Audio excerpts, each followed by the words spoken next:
well, while Dean Kessie works on unsharing, I will invite the other panelists to come back on. As I had mentioned earlier, my introductions went way too long, and so I'm going to use the chat feature to do the introductions. And because of that, I'm only going to ask one question to the panelists, and then we'll move on to the responder session, which I will keep have it end at the time that it's scheduled to end. And so the one question I'm going to ask had 2 upvotes, so I'll choose that one. And I would encourage the panelists to respond to the Q&As through the Q&A feature, if you can. The question is from Catherine Basillo. How similar would you place the overall belief of a great replacement theory with a misinterpretation in the US and probably other nations of chain migration? And anyone can respond, but obviously this is relevant to Jason Stanley's talk. Yeah, oh, do we respond verbally? Yes, verbally. So I'm asking one question and then the rest will be by writing. Oh. Please. I think it's of a piece. It's all, I mean, it's all these, I mean, there's legitimate discussions of nations, what immigration policies should be, but the sort of existential threat kind of talk, the fear mongering about open borders and chain migration is part of that. Chain migration is the idea that people come in order to bring, they come here to bring their families over, and so it's an aspect of great replacement theory. Awesome, thank you. So in the interest of time, I'm going to thank the first panel. You guys were awesome, and I think it was a great start to the goals of this symposium. I feel like the context that all of you discussed is really critical for us to understand what's happening today. And with that in mind, I'm going to invite the responders to go ahead and turn on their cameras. I had planned to talk about each responder and give bios to everyone, but instead of doing that, I'll be pasting the bios in the chat feature. And I don't know if all of you have something in mind that you want to say, but in the interest of possibly that you don't, I'm going to actually start by asking you if you can add any personal or professional context to any of the things that were discussed in the panel. And so again, keep it, the attendees should keep an eye on the chat so you can know who these people are. Thank you. In the first panel, you're welcome to stay on or turn off your camera as you want. Laura, I've been taking notes. Oh. As a good respondent, and specifically taking notes coincidentally in sort of thinking about the context in which I professionally think about these things on a day-to-day basis. So so without looking at the chat, hi to everybody here. I'm Rick Legault. I'm from the Department of Homeland Security. So I'm in a very different position than a lot of folks here, but I'm the senior advisor, a senior scientist for social, behavioral, and economic sciences at DHS. And I come from an academic background. I was lured away to the evils of government some years ago. So one of the things that I thought about is, I personally, out of interest, I'm aware of a lot of this history, not to the degree in which our expert panelists talk about, but I often, I really think that there is a historical function, obviously, that affects social and psychological conditions in any place today. And the United States is pretty unique in our history in a number of different ways. And so in some ways that can lend itself to US exceptionalism. And so I was really happy to hear a lot of the comments about the international flavor of these types of movements, because I think that's vitally important to understand. And oftentimes I think these movements look very different in other countries, but rely on very similar underlying social and psychological responses in order to get traction and do it, whatever it is that they're hoping to do, or to be manipulated in whatever ways that people want to manipulate them for a variety of purposes. So we don't, at DHS, we don't talk about far right in the same way that we don't talk about far left. We tend to focus specifically on whatever type of characteristic, grievance, or ideology that is espoused by a group that wants to commit acts of violence, right? Because we're not interested in people's politics, even if they're extreme. We're much more interested in illegal and criminal acts and serious threats to security. So when we talk about the kind of movements that I think we're talking about today, we talk about anti-government, anti-authority, and racially and ethnically motivated violent extremists, right? So we try to get a little bit more specific. If you look at our last couple of national terrorist advisory statements online, you'll see that these types of groups are recognized by the department as being a major threat, and groups that fall into these categories are responsible for a vast majority of attacks and deaths in the United States for the last 4 or 5 years. So it's a real known threat, but in current observation and research that I pay attention to, I do think these movements have become international, even if they look very different from one another. We've seen manifestos traveling online and inspiring and motivating attacks in the United States and other countries.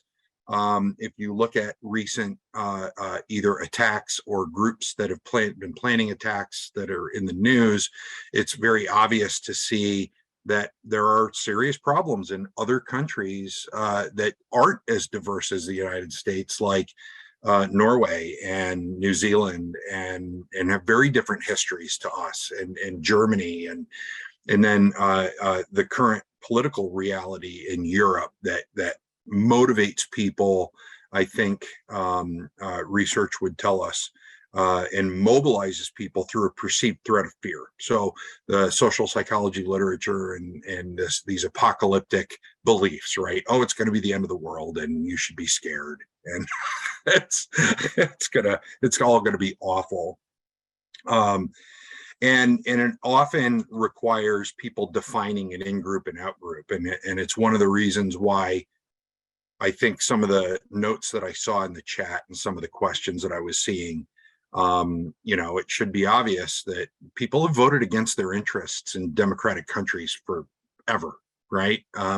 Because they can be motivated by things other than facts, and facts don't do a good job at motivating people on average. Just doesn't happen. So the reality of the situation is that we're dealing with places that have very different definitions of whiteness, very different histories, very different minority groups, and long histories of those minority groups, but the same sort of narratives are motivating people towards serious anti-government, anti-authority, and racially motivated violence that is of deep concern to us. And so I just wanted to thank all the panelists for their insight and input into that, and I personally very much appreciated it.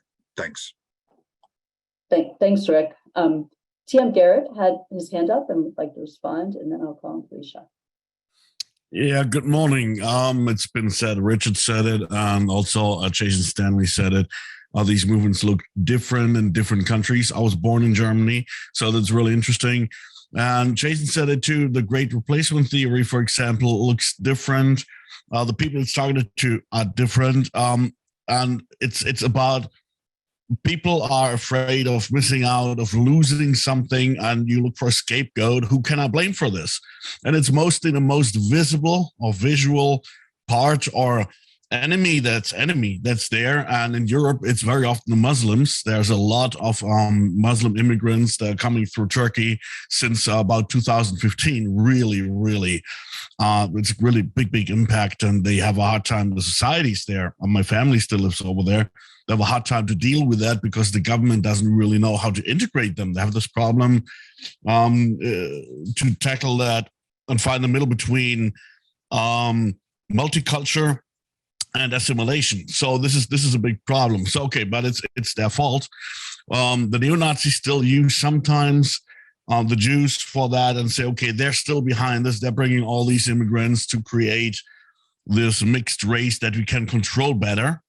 But the most visual enemy there, and for the reason for the replacement theory, is other Muslims here in the US. There's a lot of Jewish influence, a lot of good influence, like Jason explained that at the beginning, and that is very visual. And this is what's being used there. And the problem sometimes you have, I call them also unholy alliances between different groups. You have to see how that all manifests. And here in the US, we see this ultra-nationalism that is building with QAnon and so on in the last couple of years. And then you have all of a sudden January 6th, and you have a crowd, and you have people in there, somebody with a T-shirt glorifying the Holocaust, and in the same crowd, you have an Orthodox Jew from New York. And you ask yourself, how can that be? And you have to look for the smallest common denominator in this event, and this was the ultranationalism and the election was stolen idea. So this was their smallest denominator there, and then you have people like that join together with and attack the Capitol, for example. And of course, this can look completely different, but this is something that is often overlooked.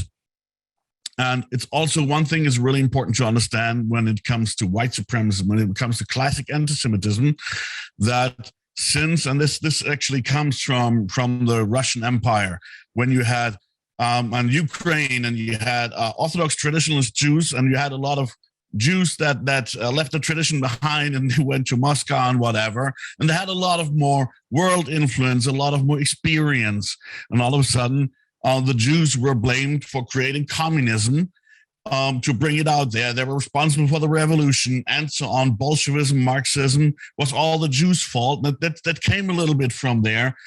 And in those movements, it's being said all Jews are left-wing, Marxist, Bolsheviks, and they're liberal. And one just really interesting thing I sometimes do, I help people leave these environments, and I work with a former neo-Nazi. He is still he left hatred behind with black people and Jews, but he's politically super far right. Ben Shapiro is his favorite podcast. And this is something that he realized, oh, there's right-wing Jews, there's Jews that are that far right, and I took them to a Jewish family. They're friends of mine. They're politically completely on a different side. I'm a little bit in the middle of the left of the middle, and there's Trump supporters and Ben Shapiro. But I brought him there just to destroy this trope that all into communism, and that helped. That helped actually there, but at the end, it can also be dangerous with this influence. And this is I want to. Applaud Jason Stanley for explaining this really good. This is my 2 cents to that at the moment. Thank you, Tian. Felicia. Thanks so much for Laura, to you and to all the organizers for bringing us all together today. I, like Rich talked about this, come at this from a different perspective. I am a clinical psychologist, so I come at it from a practitioner perspective, but also a state legislator, and so who has been asked to be fitted for a bulletproof vest, and things like as we're in session, And so the things that struck me, again, Rich, I was like you, taking notes, like a good responder should. And the things that struck me throughout the talks, and also throughout what I've heard from both Rich and TM so far, are these themes. And I spent a lot of time thinking about this, again, particularly from an individual psychological perspective, again, from my psychologist and social work brain. But I'm very interested in the use of fear that gets woven throughout all of these endeavors, and the use of othering, and how there's that very strong sense of belonging trumps, as I think it was just a TMU, trumps facts, right? That happens all of the time, and it seems to be confusing to folks, who don't study what all of us study. That facts should be the things that people pay attention to, but that sense of belonging is so strong for folks. And Carmen was talking about this in her talk, that I think about both those, the facts and the othering piece, and the cognitive shortcuts that we take all of the time to make sense of the world, and the lack of nuance that is often present when people are reacting and wanting to just be part of something rather than the other, and how that is this kind of perfect storm to create the conditions for this to exist.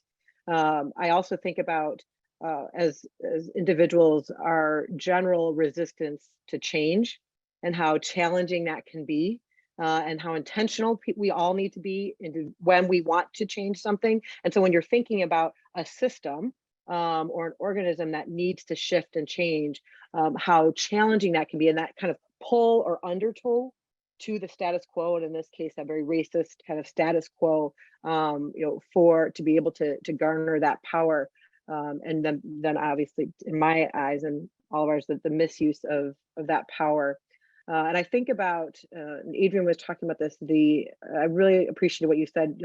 Historically, what carries and what reinvents itself, and I really thank you for saying that. Really struck me as I think about what has happened, in our recent history with Charlottesville in 2017, and before the insurrection in Michigan in 2019, in April of 2019, we had armed civilians be able to come into the Capitol building, and we had some of my colleagues. This is before my time there, but some of my colleagues. There's obviously the floor, and then there's a gallery, and folks with long rifles and other weapons, marching and in the gallery, and you feel like you're in a fishbowl, because you are unprotected and very vulnerable in those situations. And so, we in Michigan, at least, there has been a lot of talk about practice for January 6th here in Michigan in April of 2020. We also had a plot to kidnap and kill our governor in October of that same year. Those trials are literally happening right now. And so again, that notion of what is repeating itself, we're seeing that. And I think all of these themes are playing out, and that pull to this racist status quo in so many ways that we're trying to fight against is very, very powerful and challenging to work against, particularly again with that individual sense of belonging. And again, I think one of the things that is can be used against us, each one of us can be used against us, that fear part of us, and can be really manipulated to both believing and acting in ways that are antithetical to what we actually need and to what our country needs in terms of stabilization. Thank you, Felicia. Georges, did you want to chime in?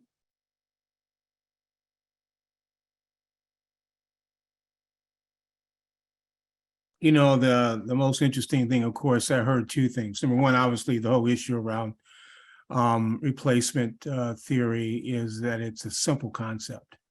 It is one that is clear, and there's no question that extremists have figured out how to use very clear, short words that are to some degree ambiguous, but in other words, in other ways, clearly convey hate and fear to people, and often without them really thinking about what those terms really mean.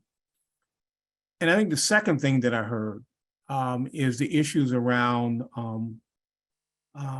false equivalencies. You know, this whole issue of reverse discrimination is fundamentally a false equivalency. It makes the assumption that things are equal, and therefore someone is inappropriately being discriminated against, when in effect, all one is really doing is repairing the inequity. And the problem is we fall for it far too often. We accept those false equivalencies in our, particularly those of us on the more progressive side, in our desire to be fair and thoughtful. We accept, quite frankly, these false equivalencies, and then we try to defend them. And I think that the solution, of course, is not to accept them, is to call them for what they are, and not be uncomfortable debating a situation when you know you're right. And I think that's one of the challenges that we have. You know, this whole issue of, at the end of the day, it's all about power, and race is used as a tool to create power. I mean, at the end of the day, it's also often about class, and class as a surrogate for, subjugating a different group of people, again, for power purposes.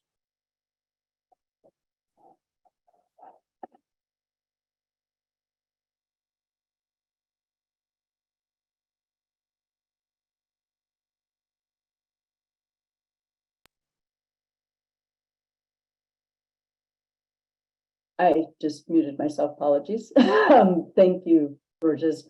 TM posted something privately to the presenters, and we actually have like 4 minutes left before we move to the next panel. TM, would you be willing to share what you posted to us so that everyone can hear it?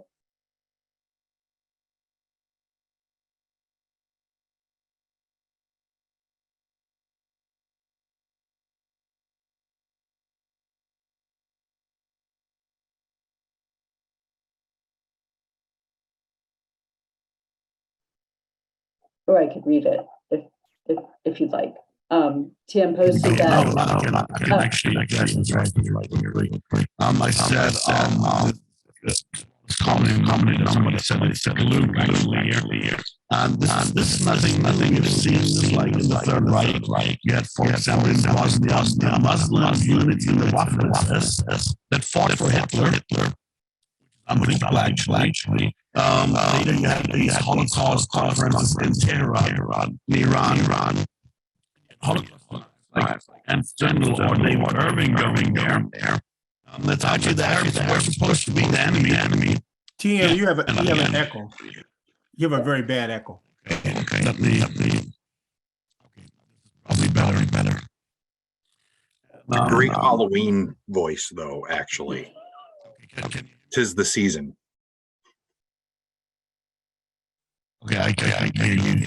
Just want to say, like, hey, there, over there, you had in the first Gulf War, a lot of Germans and European neo-Nazis to fight for Saddam Hussein. Later, mercenaries go to Bosnia and Sarajevo and fight for the Croatians there. And now you have it also in Ukraine. Hey. TM, it's really hard to understand you. Okay, I don't know what's wrong right now. Let me see. Yeah. Apologies, but what we'll do is I appreciate that you posted it in the chat for everyone. Right. And if you have anything else, oh wait, Say that again. Oh, is it better now? It's better now. So please. Okay. And the other phenomenon right now in the Ukraine, in this war that we're seeing right now, and it's really not much in the media. Some media outlets have picked it up, but since I'm also a researcher, I've seen this, and there's a lot of neo-Nazis worldwide that are actually traveling to Ukraine to fight on both sides, depending what their glue is. And for the ones, it's to fight against Marxism and Bolshevism. In this case, they just ignore that the president is Jewish because these units they're fighting in, they were already installed before Zelensky became president. So they just put this on the side for now to fight Russia, and not some other neo-Nazis went to fight for Russia to fight against globalism and the Jewish-led Ukraine. So you had people that maybe were friends all of a sudden fighting on two different sides, and joining people on base of this glue of the smallest common denominator. So it's a worldwide phenomenon. We have seen it here on January 6th, here in our own backyard, and we see it right now happening in Ukraine, even though a lot of the media is ignoring this fact because it's of course uncomfortable, because that's actually what Putin was saying. Oh, Ukraine has a neo-Nazi problem, which has a grain of truth because these units are there, but it's not whole Ukraine. So this is a little bit tricky, and so it's a little bit a touchy topic for the media. But unfortunately, it's something that should be told because it's something we can learn from. Thank you so much. And thank you all of the responders. Your insights were really helpful, and I really appreciate it, and it certainly endorses the idea of this format. So at this point, I'm going to introduce the second panel. I'm not going to read all of their bios, but what I would like to do is at least tell you who they are, or at least name them. So for our second panel, it's called How It Spreads, and we will hear from political scientist Victoria Gurevich, folklorist Meryl Kaplan, communication scholar Ashley Matthias, and historian Adria Petho. So with that, I'm going to post the bios in the chat, and I'm going to ask Ms. Victoria Gurevich to turn her camera on.